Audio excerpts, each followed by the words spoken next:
จิตเห็นกายที่มันไม่เที่ยงบุคคลที่ฝึกจิตจะเห็นอนิจจังทุกขังอนัตตาบุคคลที่ฝึกจิตจะรู้เรื่องกายกับจิตตรงกันข้ามบุคคลที่ไม่ได้ฝึกจิตจะเห็นแต่สิ่งอื่นๆเป็นสิ่งนอกกายทั้งสิ้นผู้ที่ไม่ได้ฝึกจิตไม่รู้ไม่เห็นอนิจจังทุกขังอนัตตาผู้ที่ฝึกฝนจิตจะรู้เรื่องอนิจจังทุกขังอนัตตาจะไม่มีเหตุผลจะไม่มีสงสัยสิ่งที่มันปรากฏทางตาทางหูจมูกลิ้นกายใจใดๆเพราะเรารู้ว่ามันเป็นอนิจจังเรารู้ว่ามันไม่เที่ยงผู้ที่ฝึกจิตจึงรู้ว่าร่างกายของเราเป็นสิ่งที่ควรรู้และพิจารณาอยู่ตลอดเวลาผู้ที่ฝึกจิตนั้นจึงให้ความสำคัญแก้อารมณ์ให้สำคัญอารมณ์ที่เราควรที่มันปรากฏชอบใจไม่ชอบใจเราจะต้องแก้ไขสิ่งเหล่านี้มิให้มันเกิดผู้ที่ฝึกจิตก็จะอยู่เหนือสิ่งที่เรารู้ชอบใจไม่ชอบใจอยู่เหนือมันอยู่เหนืออารมณ์ที่ปรากฏทางตาหูจมูกลิ้นกายใจผู้ที่ฝึกจิตก็จะอยู่เหนือสิ่งเหล่านี้ผู้ที่ฝึกจิตเพื่อจะให้จิตมันว่างผู้ที่ฝึกจิตจะให้จิตมีสมาธิผู้ที่ฝึกจิตให้จิตนั้นมีความอดทนผู้ที่ฝึกจิตให้จิตมีได้เพื่อให้จิตบำเพ็ญเพียรให้เห็นกายเห็นจิตอย่างแจ่มแจ้งชัดเจนผู้ที่ฝึกจิตก็จะพยายามพิจารณาเขาว่าเกิดก็เป็นทุกข์แก่ก็เป็นทุกข์เจ็บก็เป็นทุกข์ตายก็เป็นทุกข์ทั้งสิ้น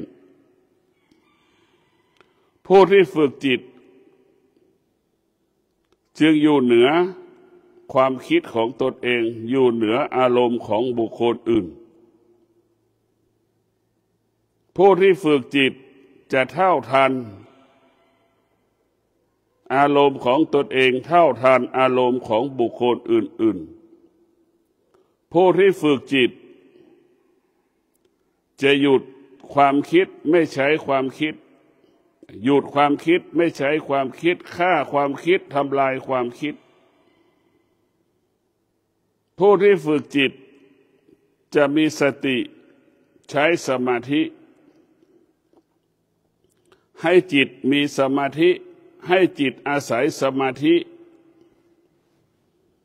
ให้จิตอาศัยสมาธิสมาธิก็เปรียบเสมือนอาหารของจิต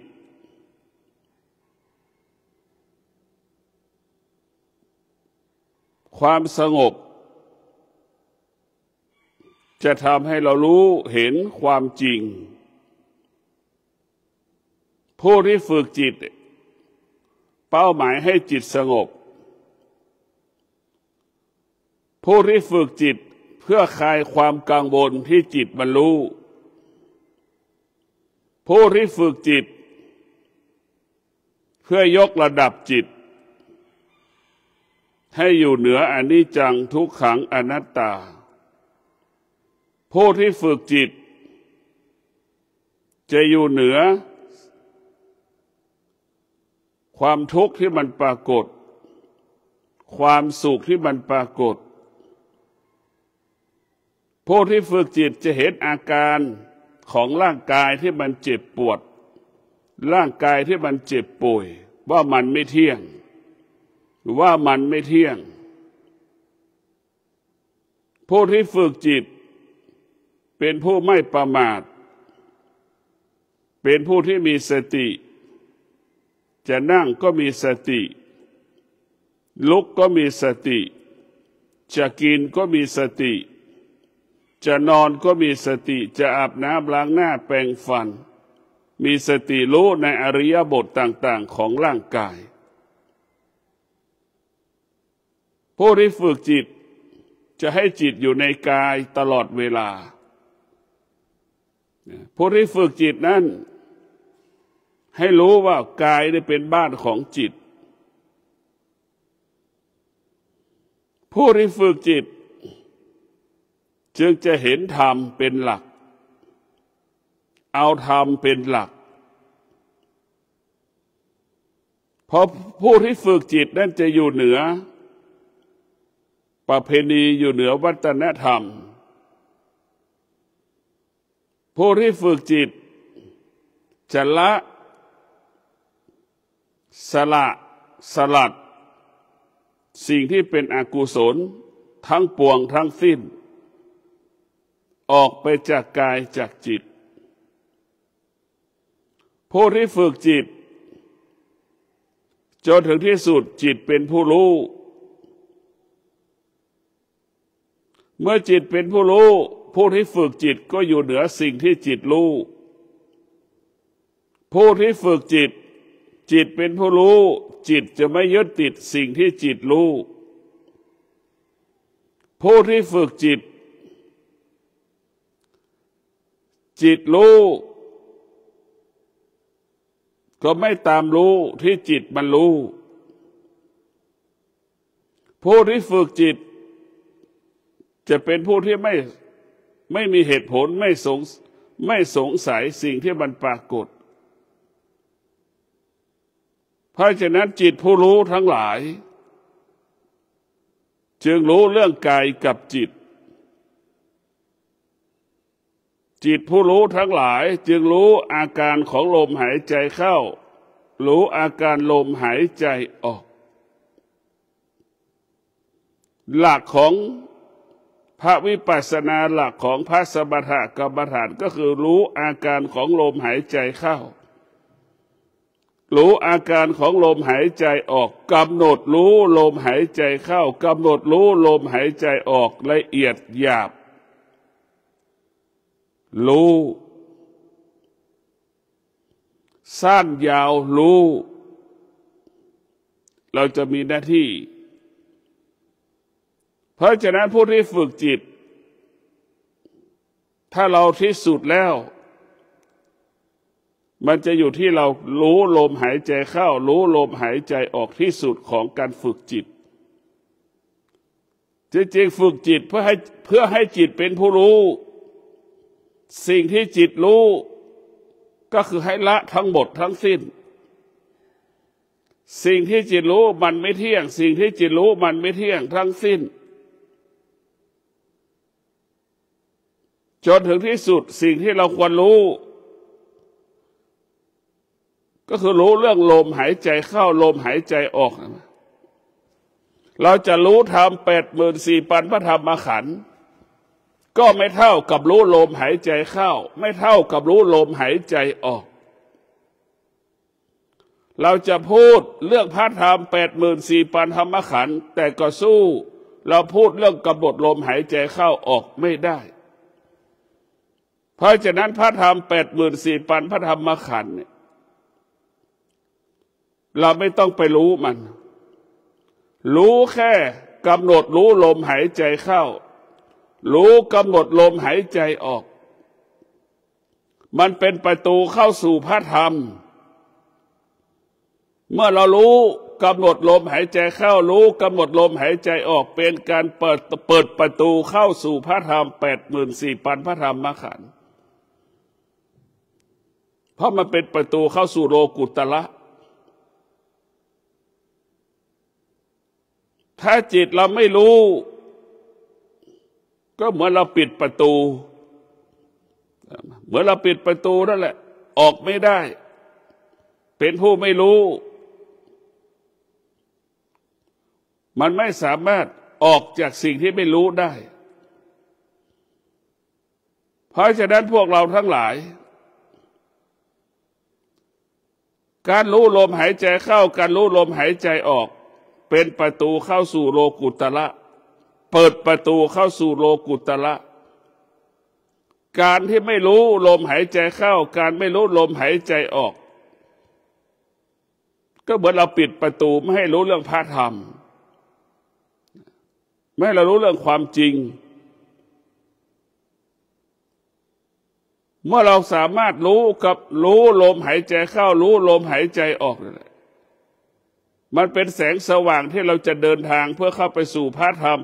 84,000พระธรรมขันธ์เราจะรู้ธรรม84,000พระธรรมขันธ์มันก็สู้รู้กำหนดลมหายใจเข้าออกไม่ได้เราจะรู้ธรรมท้ายสุดเราก็ต้องกลับมารู้เรื่องสติกำหนดรู้ลมหายใจเข้ารู้กำหนดลมหายใจออกไม่ได้เพราะฉะนั้นเราก็ไม่ควรจะรู้เรื่องพระธรรมอื่นๆตัวสติได้เป็นตัวใหญ่ที่สุดของพระวิปัสสนากรรมฐานเป็นธรรมภาคปฏิบัติเรียกว่าสติคือท้องฟ้าสติคือแสงอาทิตย์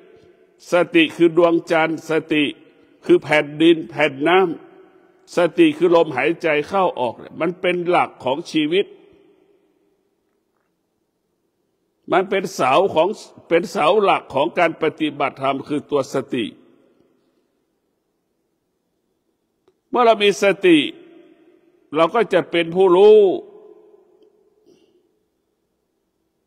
เมื่อเราขาดสติเราก็เป็นผู้ไม่รู้เมื่อเรามีสติเราก็ปฏิบัติตนประพฤติตนได้ง่ายได้คล่องแม่นยำชัดเจนหากเราขาดสติการประพฤติปฏิบัติผิดถูกผิดพลาดซ้ำซากวกไปวนมาเพราะฉะนั้นพวกเราทั้งหลายผู้ที่มีสติจะทำการใดๆง่ายสะดวกของยากก็เป็นของง่ายของหนักก็เป็นของเบาคนที่ขาดสติของเบาๆก็กลายเป็นของหนักของที่ง่ายๆก็กลายเป็นของยากเพราะฉะนั้นตัวสติเนี่ยมันทำให้เรารู้ความจริงดังแม่ค้าหาบของเล่ขายแม่ค้าหาบของเล่ขายข้างหน้า20กิโลข้างหลัง20กิโลเห็นไหมก็เป็น40กิโลมืออีกข้างก็หิ้วอีกเมื่อผู้ที่มีสติจะให้ความเป็นธรรมดังแม่ค้าหาบของเล่ขายให้ความเป็นธรรมแก่ตนเองและบุคคลอื่นๆผู้ที่มีสติก็จะเห็นธรรมทำแล้วก็ถูกต้องไม่หนักไม่เบาไม่ยากไม่ง่ายดังแม่ค้าหาบของเล่ขายใช่ไหม40กิโล40กิโลข้างหน้า40ข้างหลัง40มันหาบก็ยังง่ายทั้งนี้หนักแสนหนักมันก็ยังเป็นเบาเพราะมันเป็นเรียกว่าให้ความเป็นธรรมแก่ตนเองเอาไม้คานไว้ระดับเกืองกลางบ่าเราก็หาบง่ายเดินคล่องผู้ที่มีสติผู้ที่ขาดสติก็เหมือนบุคคลที่หิ้วกระเป๋า5กิโล10กิโลเท่านั้นเดินทางเห็นไหมเดินทางเป็น1กิโลหิ้วกระเป๋าน้ำหนัก10กิโลแล้วก็เดินหิ้วกระเป๋าไป1กิโลนึกดูกันแล้วกันมันเดินไม่ได้เดินไม่สะดวกเดินได้ไม่ถึง10นาทีมันก็จะเกิดอาการมันก็สำแดงอาการเพราะเราไม่เป็นธรรมจิตเราไม่มีธรรมมันก็ไม่เป็นธรรมแก่ตนเองถามที่ของที่ง่ายกับเป็นของที่ยากเพราะเราไม่มีธรรมเพราะฉะนั้นการสติก็คือธรรมเมื่อเรามีธรรมแล้วก็ยุติธรรม เมื่อเรามีธรรมเราก็จะเห็นธรรมเพราะฉะนั้นพวกเราทั้งหลายเมื่อเรามีสติแล้วคำว่ายุติธรรมจะเกิดแก่ตนเองให้ความเป็นธรรมแก่ตนเองถามว่ามีหนึ่งในร้อยที่เราจะมีธรรมเป็นธรรมให้แก่ตัวเองมีน้อยมากเพราะเราขาดสติเมื่อขาดสติแล้วก็จะเห็นสิ่งอื่นๆเหนือกว่าชีวิตตนเองดังคนจำนวนมากของโลกเห็นสิ่งอื่นให้ความสำคัญสิ่งอื่นๆเหนือกว่าชีวิตปล่อยปละละเลยชีวิตดังเช่นคนจำนวนมากของโลกให้ความสำคัญอาชีพเหนือกว่าชีวิตไม่เคยสนใจร่างกายไม่เคยสนใจชีวิตสนใจสิ่งที่เป็นสิ่งนอกกาย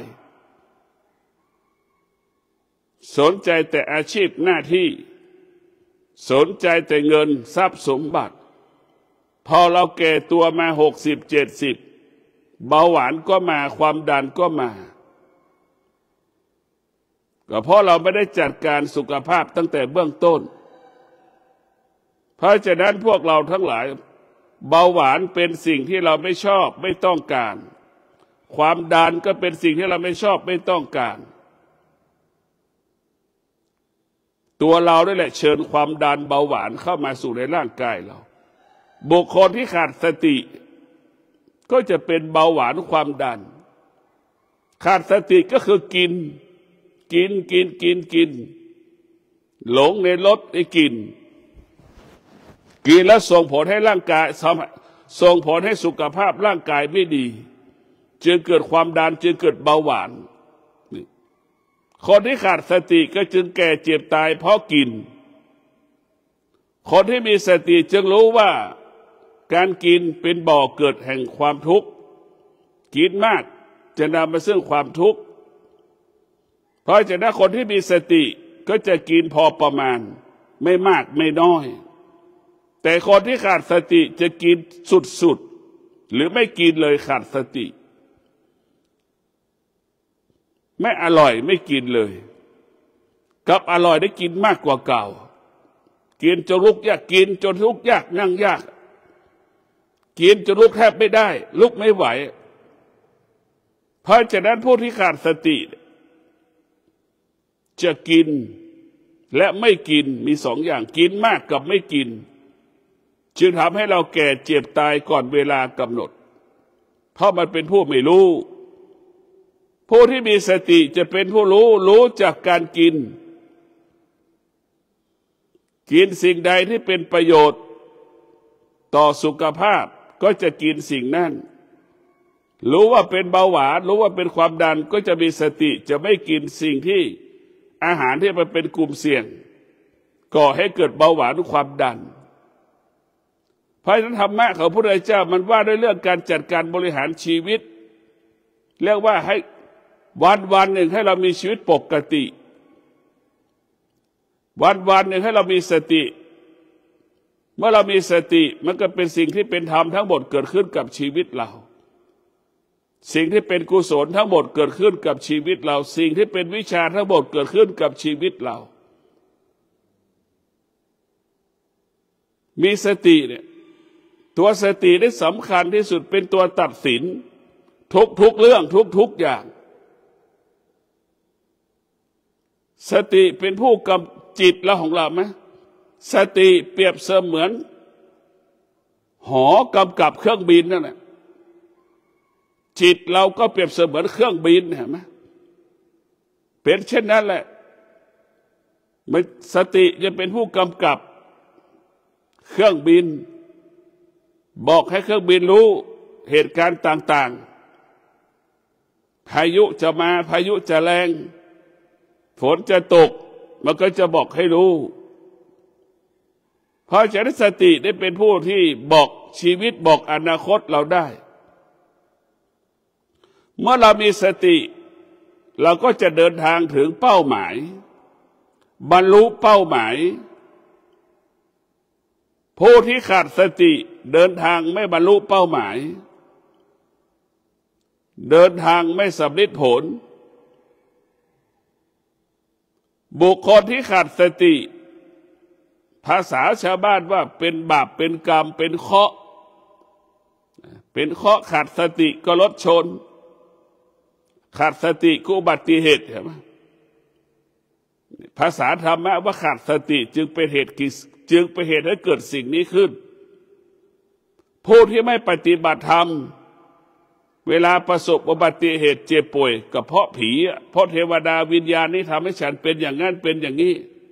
ก็มองไปอีกแม่หนึ่งอีกแง่อีกมุมหนึ่งเพราะนั้นผู้ที่มีสติก็จะเอาชีวิตไว้ที่กับสติรู้ว่ามันเป็นเช่นนี้เป็นแบบนี้ของมันเกิดดับเกิดดับคนที่ขาดสติก็เอาชีวิตไปผูกกับผีว่าผีเนี่ยทำให้เขาเจ็บป่วยผีทำให้รถเขาล้มอย่างเงี้ยอันนี้แหละคือคนที่ขาดสติเอาจิตเอาชีวิตไว้นอกกายเพราะฉะนั้นคนที่ขาดสติเนี่ยจะเห็นแต่ภายนอกเป็นเรื่องใหญ่เพราะฉะนั้นผู้ที่ขาดสติจะเป็นผู้ทำลายสุขภาพตนเองเป็นผู้ที่ห่วงความเจริญของตนเองไม่ยอมให้ตัวเองเกิดความเจริญมีแต่สร้างความเสื่อมให้กับตนเองในผู้ที่ขาดสติสร้างความเสื่อมให้กับตนเองเพราะฉะนั้นพวกเราทั้งหลายสติมันเป็นหลักของชีวิตเป็นหลักที่เราเอามาประกำกับควบคุมกายวาจาใจของเราเมื่อกายวาจาใจของเรามีประกอบไปด้วยสติก็เหมือนรถมีคนขับถึงเป้าหมายกายวาจาใจเราขาดสติก็เปรียบเสมือนรถไม่มีคนขับมันไม่เกิดประโยชน์ใดๆทั้งสิ้นไม่สามารถบรรลุเป้าหมายได้เราเข้าใจว่าสติเปรียบเสมือนเรามีคนขับรถมันไปได้ง่ายไปคล่องไปสะดวกใช่ไหมคนที่ขาดสติก็เหมือนคนไม่มีคนขับรถหรือคนขับรถไม่เป็น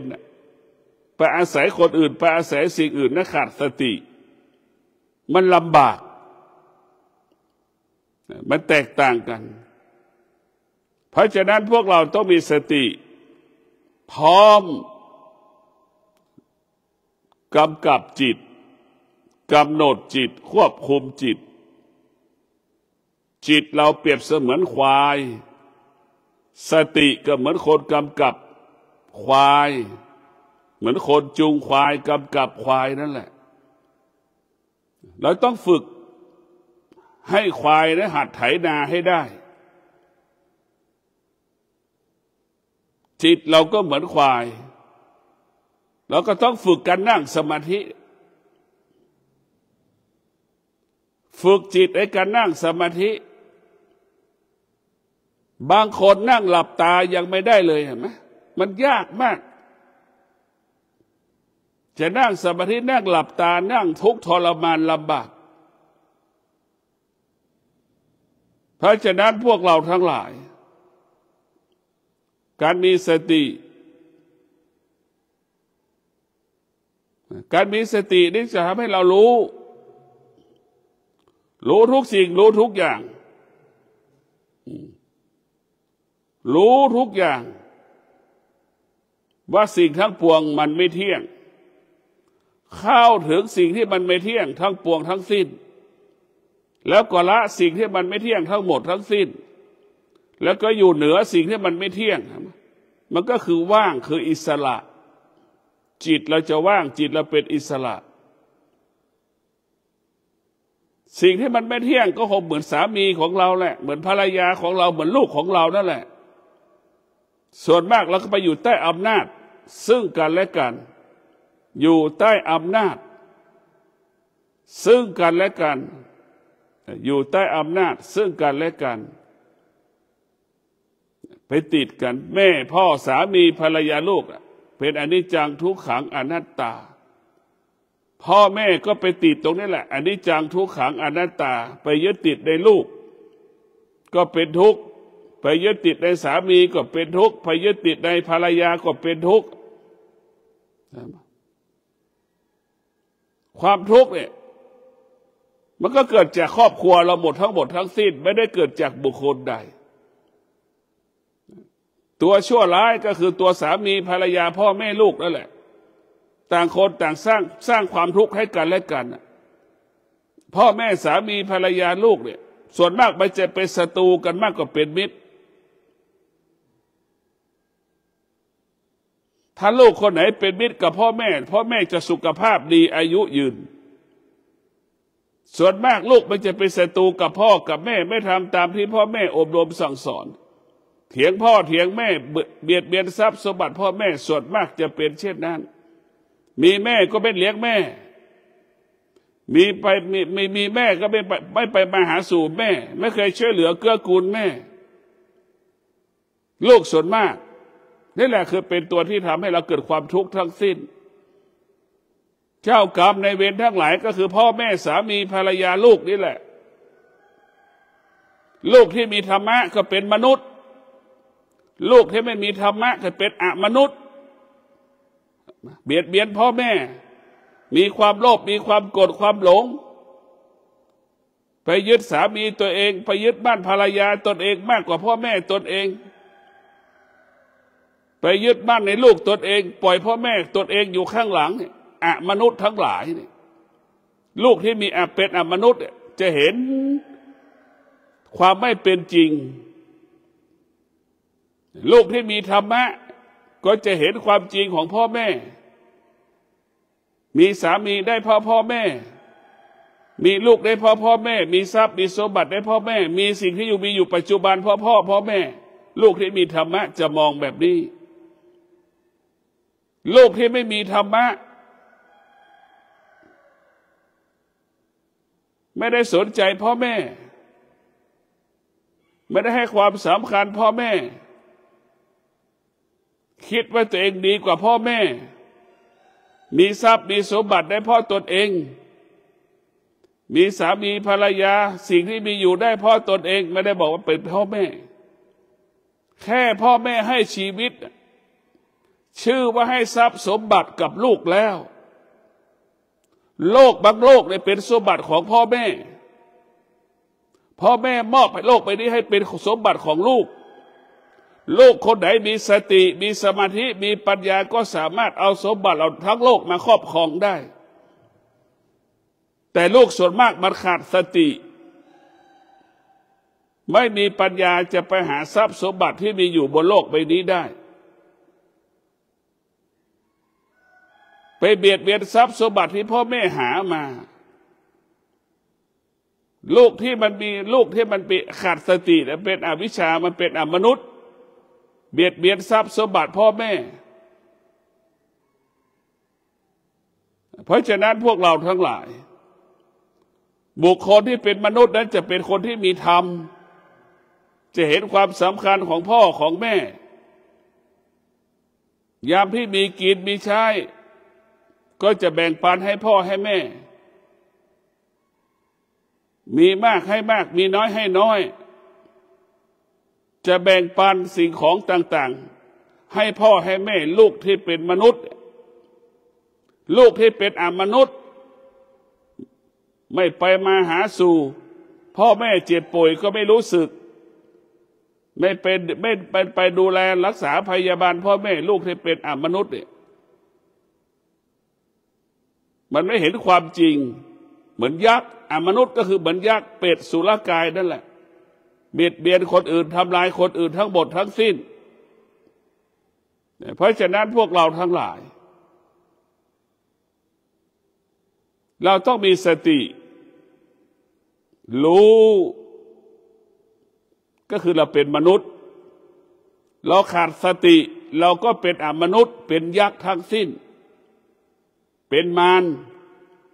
เป็นซาตานเมื่อเราขาดสติตัวสติได้ตัวยิ่งใหญ่สติจะเป็นบวกขาดสติก็จะเป็นลบ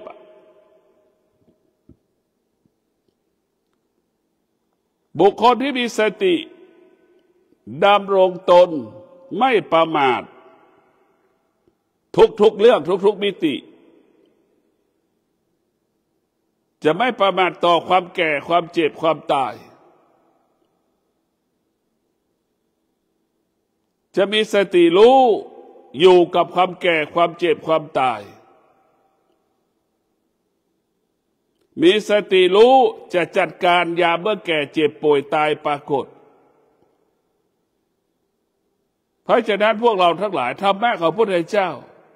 มันว่าด้วยเรื่องการจัดการบริหารชีวิตว่าด้วยเรื่องการจัดการบริหารชีวิตของเราต้องประกอบไปด้วยธรรมะก็คือสติอยู่กับปัจจุบันเมื่อเรามีสติเท่ากับเรามีลูกอยู่ในดวงจิตใจของเราเท่ากับมีแม่อยู่ในหัวใจของเรามีภรรยาสามีอยู่ในหัวใจของเราถ้าคนในครอบครัวมีสติครอบครัวนั้นจะอบอุ่นครอบครัวนั้นจะมีความสุขครอบครัวนั้นจะอุดมสมบูรณ์ด้วยทรัพย์สมบัติและปัจจัยสี่เพราะสติมีพลังสติจะนำมาความสงบสติจะนำมาซึ่งสันติสุขสติจะนำมาซึ่งความสงบสุขเพราะนั้นสติจะเป็นสิ่งที่งดงามมากสติก็คือเส้นทางเข้าสู่โลกุตระสติคือเส้นทางสร้างความสงบส่วนมากเราจะขาดสติกันหมดเมื่อเราขาดสติแล้วเนี่ยชีวิตก็วุ่นวายทุกข์ใจกังวลใจไม่สบายกายไม่สบายใจจนถึงที่สุดจนเป็นโรคซึมเศร้าโรคซึมเศร้าก็เพราะเราไปเอาความคิดเนี่ยไปปรุงแต่งคิดเองเองเป็นเองพอเราคิดก็คือความคิดก็คือการบีบบังคับ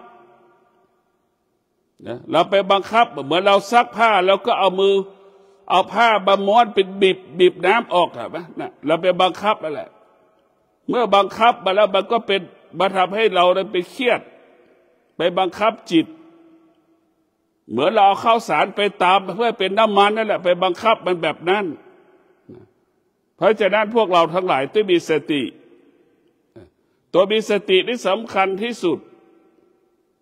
สติรู้เมื่อเรารู้เราก็จะอยู่เหนือสิ่งที่เรารู้เช่นเรารู้โควิดมันปรากฏ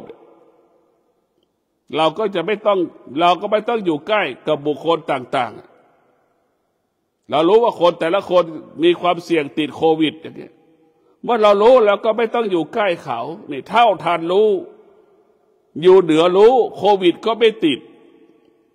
เชื้อโรคก็ไม่ติดแต่ถ้าเรารู้ไปอยู่ใต้สิ่งที่เรารู้อยากรู้อีกเราก็ไปติดโควิดกับเขาอีกแหละรู้ว่าเขาติดโควิดอย่าไปใกล้เขาอย่าไปถามเขาอีกว่าติดโควิดมากี่วันเนี่ยไอ้ความเสี่ยงที่จะติดโควิดมันก็มาแล้วแพร่กระจายเชื้อเห็นไหมคนหนึ่งคนสามารถกระจายเชื้อโควิดไปทั่วโลกได้เพราะฉะนั้นหลักพ่อแม่ครูบาอาจารย์ถึงสอนให้เรารู้อยู่เหนือรู้เมื่อเรารู้แล้วเราก็ไม่เหมือนเราไม่ติดโควิดนั่นแหละอยู่เหนือรู้เราก็ห่างแล้วก็เอาผ้ามาปิดปากปิดจมูกเสียก็จบรู้เหนือรู้แล้วเราก็ละแล้วก็ห่างมันไม่ต้องอยู่ใกล้มันว่ามันไปติดโควิดแล้วก็อยู่ห่างอีกเราก็จะปลอดจากโควิดส่วนมากมันรู้แล้วมันก็ไปยึดติดในสิ่งที่รู้อีกอยากรู้อีกว่ามึงติดโควิดมาจากไหนอาการโควิดมันเป็นยังไงไปอยู่ใกล้มันก็ติดมันก็แพร่เชื้อเราอีกเพราะฉะนั้นพวกเราต้องพิจารณาเมื่อเราสติเมื่อเราเป็นผู้รู้เราจะไม่ตามรู้